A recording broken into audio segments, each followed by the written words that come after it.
Riche en ressources naturelles et terres agricoles, mais plaque tournante de la migration clandestine, le Haut-Sassandra a constitué la seconde étape en Côte d'Ivoire de la caravane initiée par la convergence globale lutte terre et eau ouest africaine. Daloa s'est réveillé avec une marche pacifique des caravaniers et les slogans de ces derniers en faveur de l'eau, de la terre et des semences.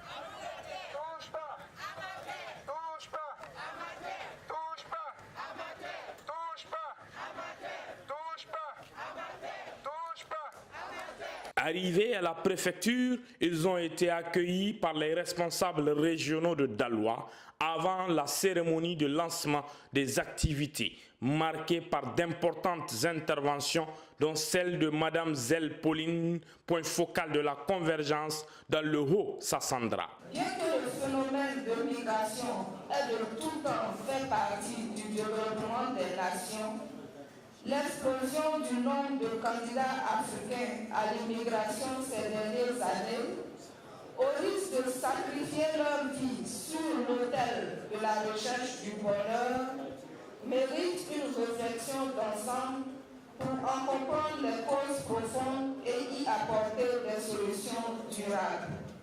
Le cas de la Côte d'Ivoire reste davantage problématique. En effet, selon les chiffres de l'Office français de protection des réfugiés et des apatrides, en 2017, sur les 124 000 personnes demandeurs d'asile en France, 68% étaient des Ivoiriens. La plupart provenant de Daloa, reconnu comme la plaque tournante de l'immigration clandestine en Côte d'Ivoire. Parlant au nom de la centaine de caravaniers, Ousmane Barke Diallo a tenu la salle en haleine par le caractère indiscutable de ses propos. Toutes les villes traversées, chacune a une histoire, chacune a un problème. C'est pour que ces villes, les habitants de ces villes comprennent que ce n'est plus leur problème à eux, ce n'est plus le problème de cette nationalité que nous ne voudrons plus. C'est des problèmes de toute l'Afrique de l'Ouest, c'est des problèmes de tout le monde. Un problème aujourd'hui de la Côte d'Ivoire n'est plus Côte d'Ivoire. La Côte d'Ivoire n'existe pas pour nous, c'est l'Afrique de l'Ouest. La Guinée n'existe pas, c'est l'Afrique de l'Ouest. Nous voulons tout est commun. Ceux qui nous pillent, ceux qui nous bradent, ceux qui nous agressent, eux, entre eux se concertent toujours. Et nous connaissons même ces cadres de concertation. Malgré les noms pompeux qu'on leur donne, G7, G20, G8, G100, G1000, on ne finira pas. Tout ça, c'est des instruments d'asservissement. C'est des instruments d'asservissement. Et nous, on est assis ici, on attend. Ils ont tout bouffé chez eux. Ils ont tout détruit. Maintenant, c'est chez nous où c'est pur, où c'est clair, où c'est solidaire, où c'est humain. Ils veulent amener la déshumanisation et ils veulent comment? En nous opposant les uns contre les autres. Camarades. Le panel qui a suivi a édifié les caravaniers sur le paradoxe du Haut-Sassandra. Malgré sa richesse, il reste étonnamment une terre de migration clandestine des jeunes. Tout à fait. En fait, ce paradoxe s'explique par le manque d'opportunités de la jeunesse.